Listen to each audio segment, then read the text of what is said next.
Welcome to the Sales and Marketing Playbook Unleashed, the premier podcast for innovative growth strategies, hosted by two seasoned experts. Meet Evan Polin, the president of Polin Performance Group, a master in sales coaching with over 2 decades of experience. Evan is not just a consultant, he's a force in sales, focusing on mindset, planning, and skill development. He's also the co-author of Selling Professional Services the Sandler Way. Joining him is Craig Andrews, partner and CEO of Beholder Agency, an expert in growth marketing. With 20 years under his belt, Craig blends marketing creativity with strategy to propel businesses forward, making Beholder Agency a leader in effective marketing solutions. Together, Evan and Craig are here to share their wisdom on winning strategies, best practices, and transformative insights that will fuel your growth. Get ready to revolutionize your sales and marketing approach right here on the Sales and Marketing Playbook Unleashed.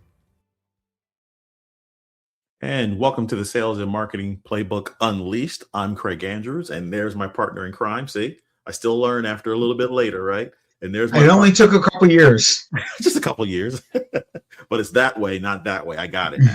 I might as well be in England and go in the wrong direction on the road.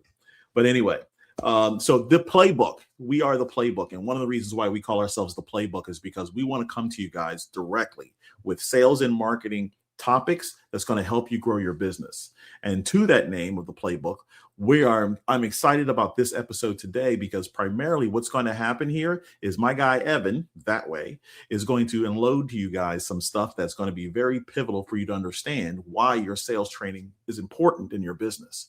But before we get started, Evan, please, by all means, tell everybody who you are and what you do, sir. Sure. So I am Evan Polin, president of Polin Performance Group.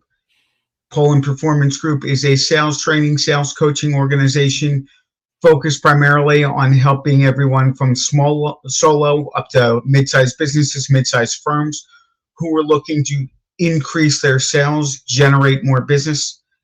Typically, the kinds of things that I'm helping my clients with is after all these marketing leads come in, how do we more effectively qualify or disqualify those leads? How do we shorten that time from first contact to closing the deal?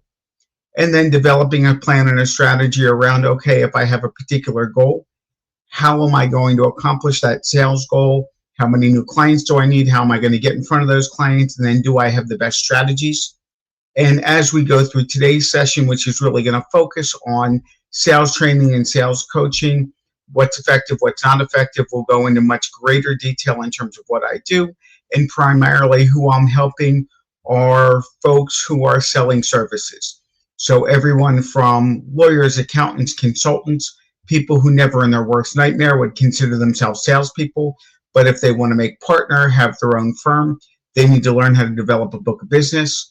On the more traditional sales side, I am working with financial advisors, software companies, executive recruiting firms, primarily organizations who are selling a service versus a product.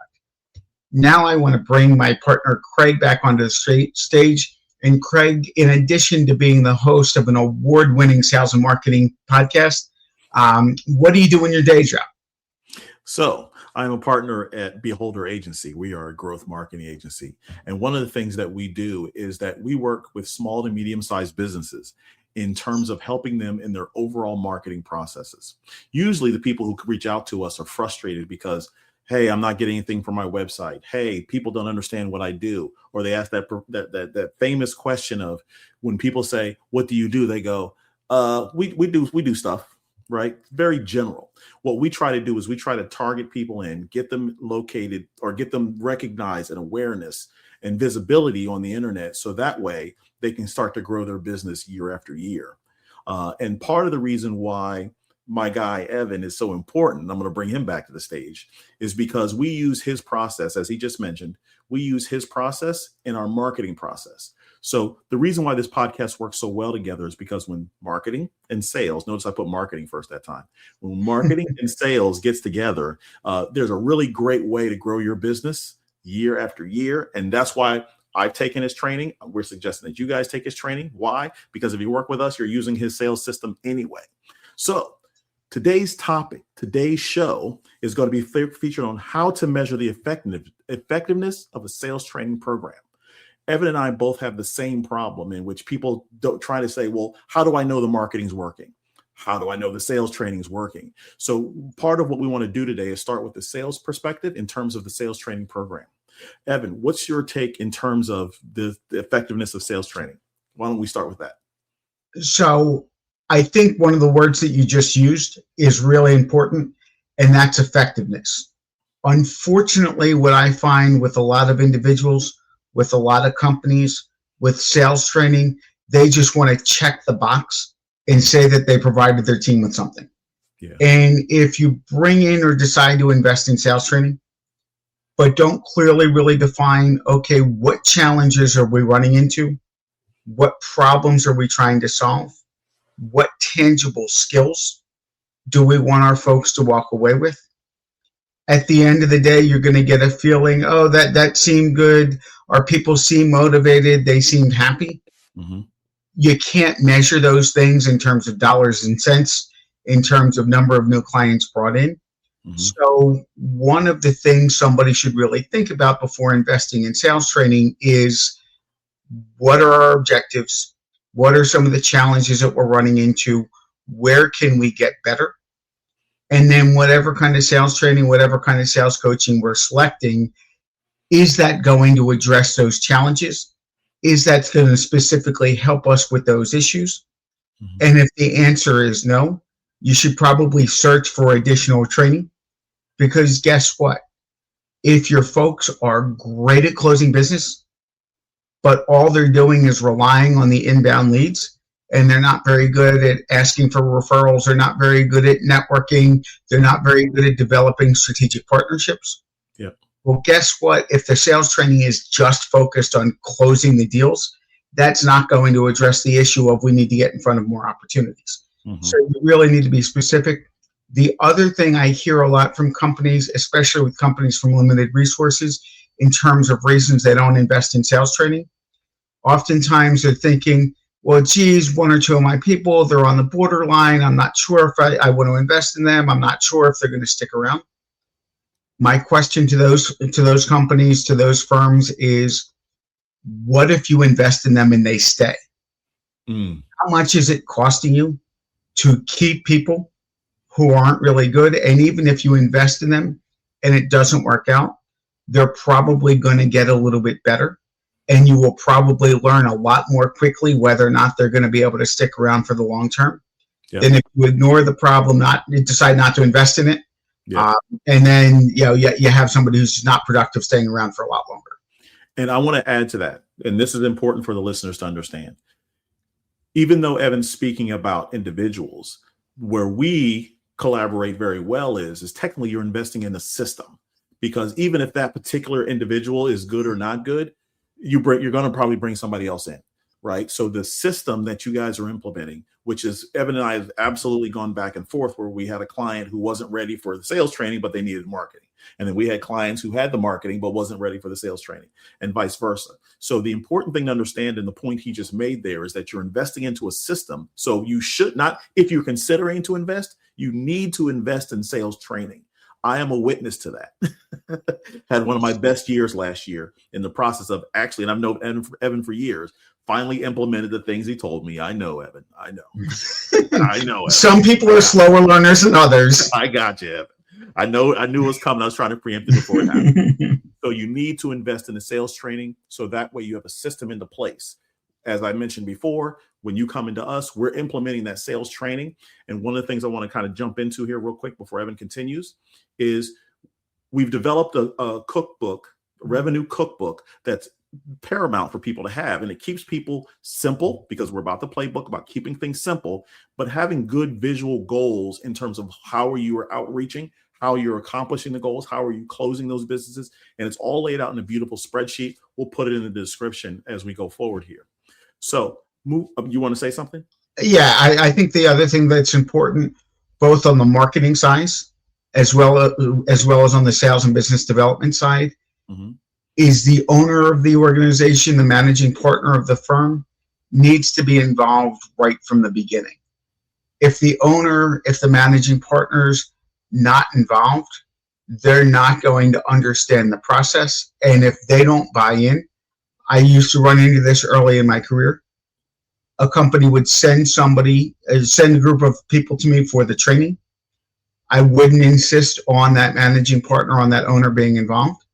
I would train them on a process. They'd get back to the company. They'd get back to the firm, and the owner would go, no, don't. This is the way I do it. Don't do it this way.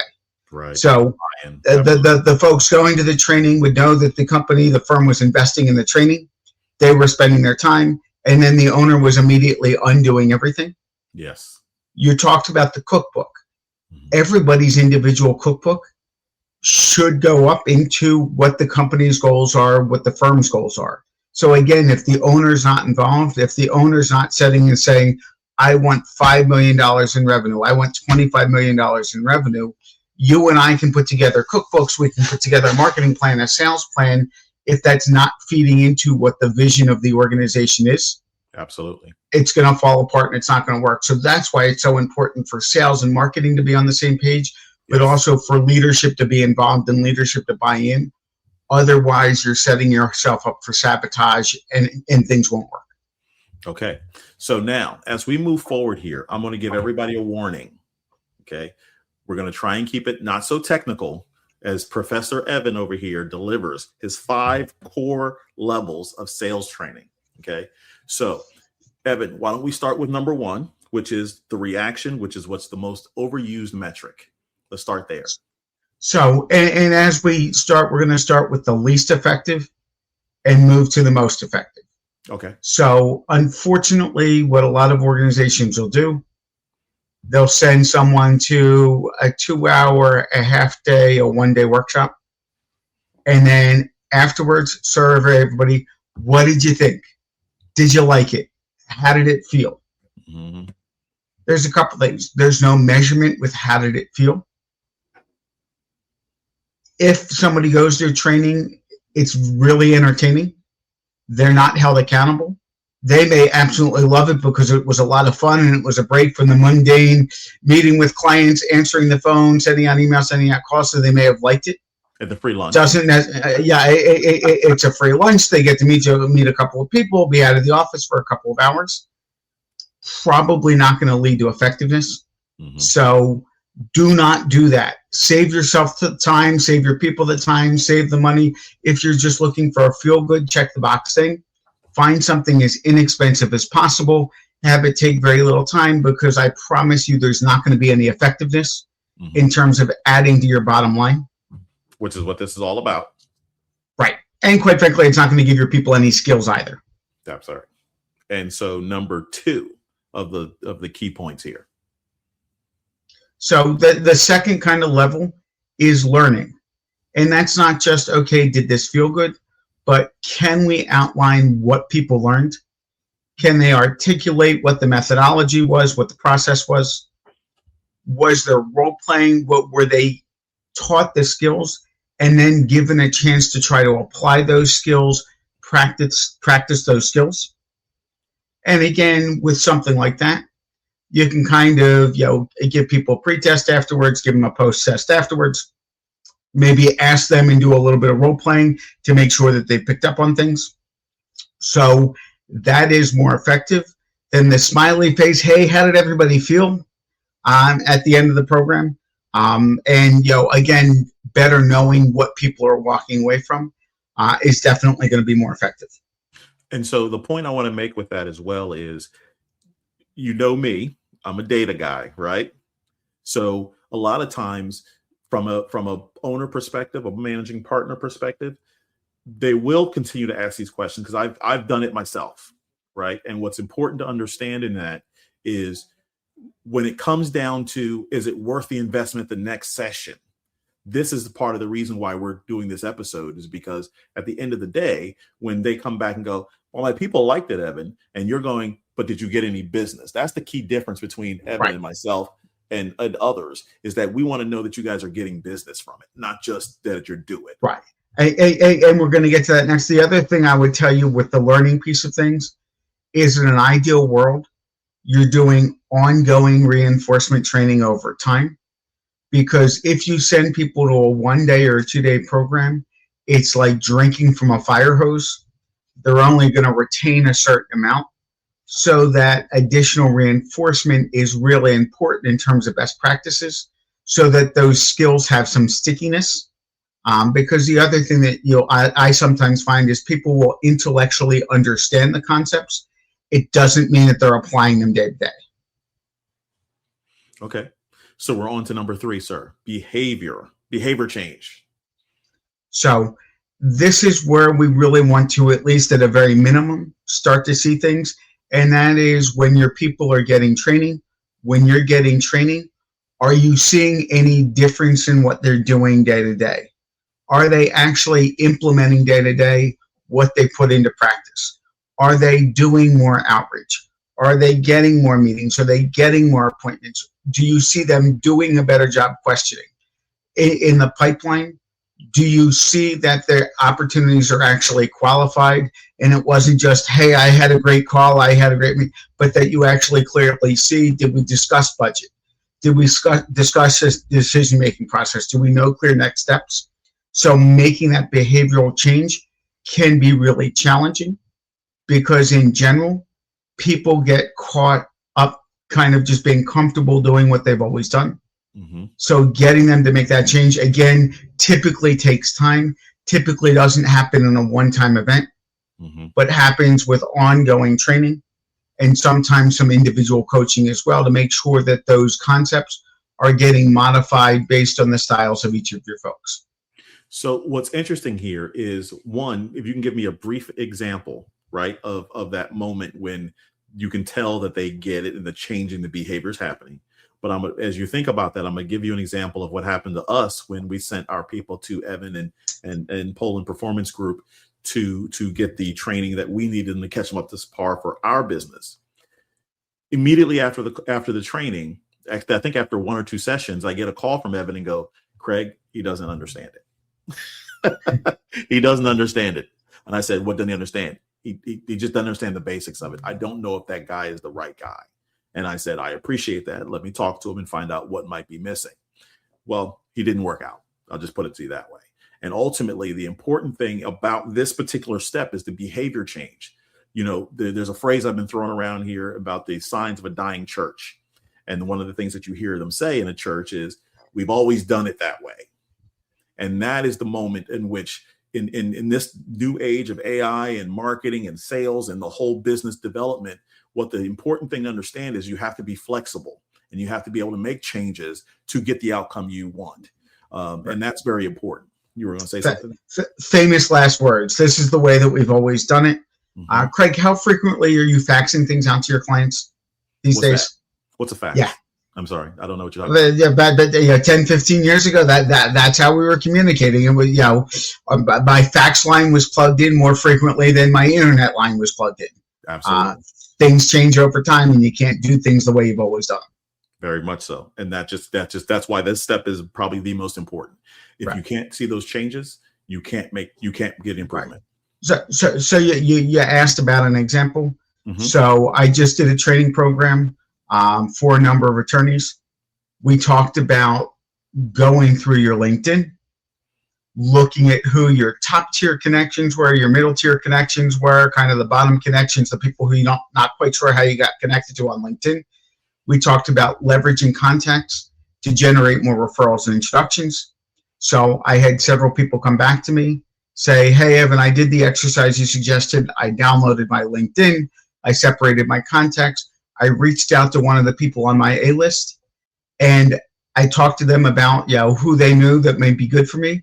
And I got 3 introductions that I never would have gotten if I hadn't done that exercise. And then doing the exercise is one thing, then proactively going and reaching out, having the conversation, asking for referrals. That's putting it into action. And several people from that program reported back to me, I did this, I got several referrals. That's what we want to start to see, is that behavioral change that leads to results that's going to ultimately drive new business. And I can almost imagine they go, that really wasn't that hard. Or the other thing that they usually get is, I've been meaning to get back to you about XYZ. right? Yep. And so that's a great example of just the small details can make a major amount of difference. So as we move forward here, pipeline impact is level 4 of this. Tell me about it. So this is what business owners and this is what managing partners love. What we want to ultimately see is if the firm or the company is investing the money, if people are investing the time. Ultimately, we want to see measurable impact, measurable results. Craig, going back to data, what you've talked about before, do we have more opportunities coming into the pipeline as a result of the actions that people are taking? Mm-hmm. Are deals going through more quickly? So maybe what used to be a 45-day sales cycle is now closer to a 20-day sales cycle. Is the average size of our deals increasing? But what we want to see is, I don't care what kind of CRM you're using, I don't care how you're tracking your opportunities. Are we seeing more opportunities show up in that pipeline? Are we seeing a greater percentage of those opportunities close into business? Mm-hmm. That's when we know that it's really working. Yep. And for those of you considering, do I invest in sales training? Do I invest in sales coaching? It should be an investment. You should be getting a 5, 10, 20, 100 time ROI on that investment. It should not be a cost. You should be able to go, I invested this in my people. Yep. Deals were coming in these kinds of ways where they weren't coming in before. Mm-hmm. I know it paid for itself X number of times over. And that's really where we want to see. But ultimately, regardless of what you're doing, I know it's the same thing from a marketing perspective. We need to see this turning into deals and turning into opportunities. And let me put the caveat on that, okay? Nothing in marketing, for sure, and nothing in sales is overnight, okay?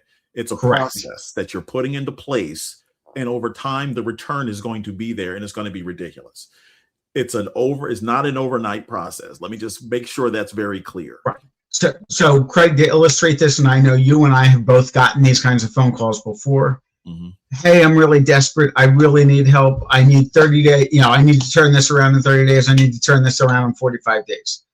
I asked Craig the question, Craig, first tell me a little bit about your process. What's your sales cycle like? I've got a 6-month sales cycle. Okay, well, we can't help you. At that point in time, we don't have the magic dust. Yeah. So again, we need to make sure it does take time. We need to go back and look at your data, your numbers. Again, we'll be able to improve that over time. But we're not miracle workers. So that's the other thing I would suggest, whether it's marketing that you're looking to invest in, sales training, sales coaching that you're looking to invest in. Mm-hmm. Don't wait until it's too late, because we're not miracle workers. It will not happen. And I know there's people out there who will promise that. Ethically, we won't do that. It's easier for us not to damage our reputation and brand of the process and the success that you'll have for somebody who's looking for a quick success. It is a painful process, like step 3 was, which is change. Change is always painful. But once you get through that process and it's always into place, it's literally a rinse and repeat over and over again, and just reconfirming, as Evan brought up, it's reconfirming the process as you add more people, as you change and add new products or systems. It's always just a refreshing of it.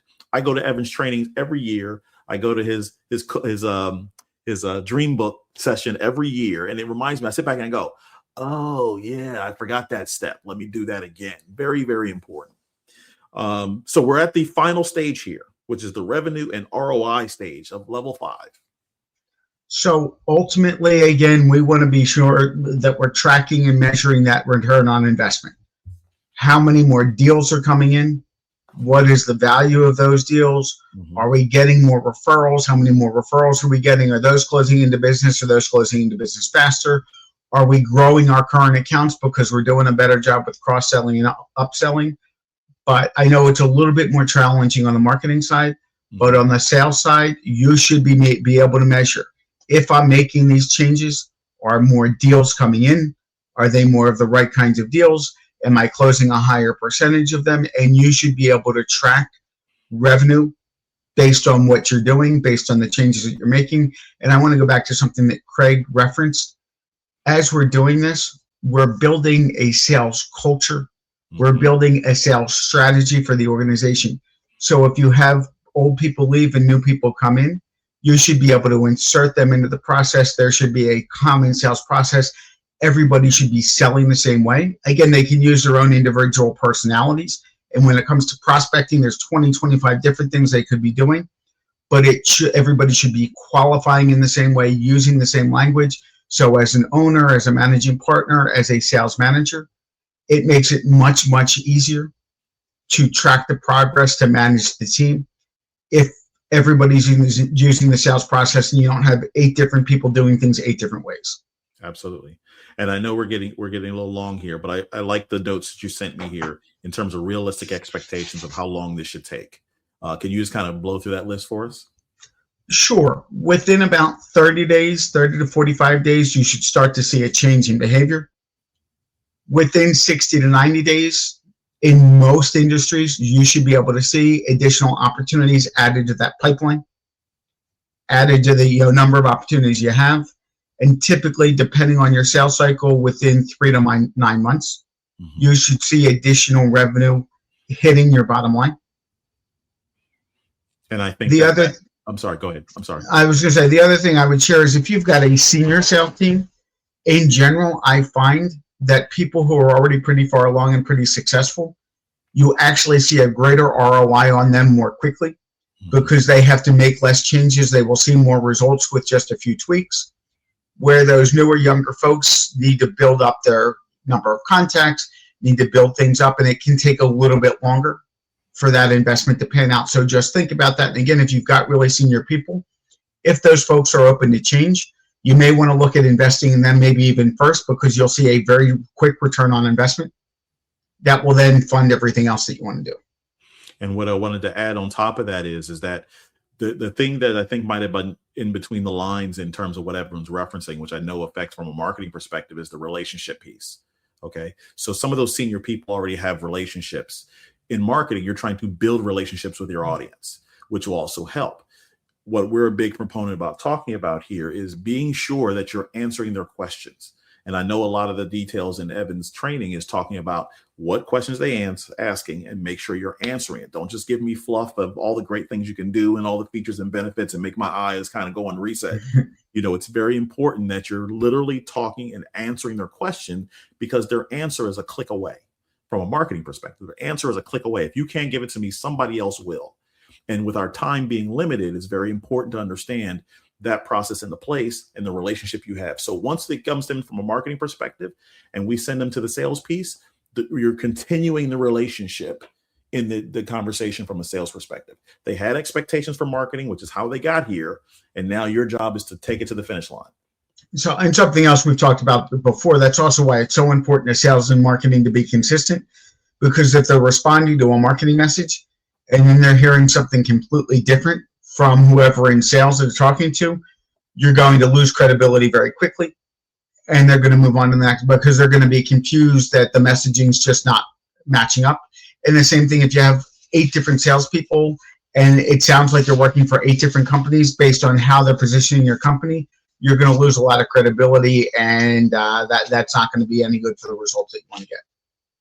And so as we start to wind down here, if we can kind of abbreviate this a bit, the best practices for tracking sales training ROI. You have a listing there before, during, after.